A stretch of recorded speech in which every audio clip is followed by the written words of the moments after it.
Madrid is often imagined as endless tapas, flamenco on every corner, and a permanent mañana mood. But once you actually live here, you realize it's less touristy Spain and more a real working capital. Offices, commutes, rent, paperwork, deadlines, plus a very specific kind of warmth and late-night city life. Madrid feels busy all year. It doesn't have the seaside vibe, but it has a strong sense of being a center. People come here to study, build careers, and work in big companies and public institutions. The city is made of distinct neighborhoods, each with its own personality. And neighborhood life matters a lot. Your regular bakery, your local bar, your pharmacist, the same streets you walk every day, this small world becomes your daily comfort zone. One of the first things newcomers notice is the rhythm. Meals happen later than in many countries. Dinner around 9-10 p.m. is completely normal, and meeting friends at 8:30 can feel early. Part of it is climate, especially in summer. Evenings are simply more pleasant. Part of it is culture. The day feels stretched. Mornings for tasks, a solid midday break, then the city truly comes alive again in the evening. Madrid is also an outdoor, street-based city. People spend a lot of time outside, not because homes are necessarily small, but because social life is built around being out. Coffee, a quick beer, tapas, a walk that turns into a long conversation. Even in cooler weather, terraces stay active, sometimes with people bundled up, because being together matters. Spaniards can seem loud at first. Conversations are energetic, emotional, full of gestures, and people may interrupt each other more than you might be used to. Often, it's not rudeness, just a different communication style where involvement is shown openly. Personal distance can feel closer too, and that doesn't automatically mean flirting or disrespect. It's simply normal here. A key mindset shift. In many situations, being human can matter more than being right. Tone and social comfort are important. People often soften directness, especially in everyday interactions, to keep things pleasant. This can be confusing if you're used to very straightforward, just tell me the facts communication, because sometimes yes can mean I hear you, not I guarantee I'll do it exactly as you expect. Social connection is almost a default setting. Friends, family, co-workers, regular contact is part of life. People meet often, plans can be spontaneous, and emotions in conversation don't always signal drama.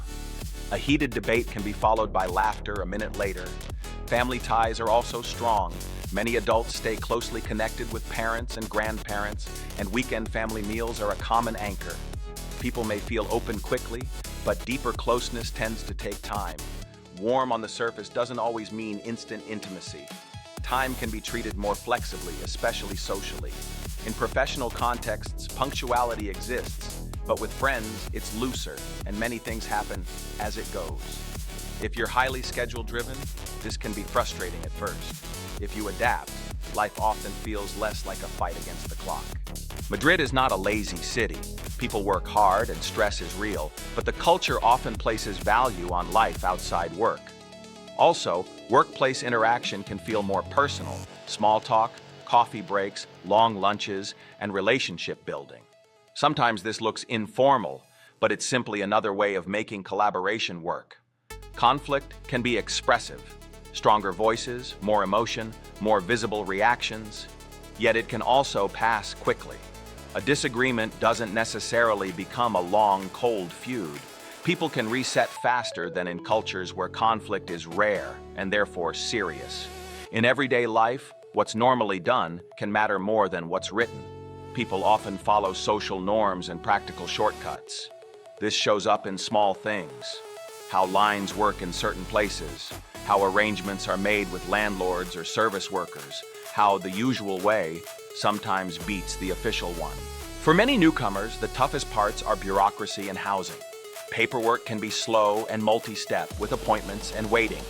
Over time, people develop a kind of patience. If the system doesn't move fast, you stop trying to force it every day. Renting in Madrid is expensive and competitive, and requirements can be strict. Housing quality may surprise you too. Not every apartment has great sound insulation, summers can be hot, and winters indoors can feel chilly. Locals often manage with AC, heaters, or simply experience, but it's an adjustment. Language is another factor. Even if you learned Spanish, real-life Madrid Spanish is fast and full of local phrasing. English helps sometimes, but not always, especially with everyday tasks. The good news is that effort is usually appreciated. So why do people fall in love with Madrid? Because it's a city for real life, not just a postcard. It has strong infrastructure, parks, museums, markets, and constant cultural motion. And it has a social warmth that makes daily life feel less isolating.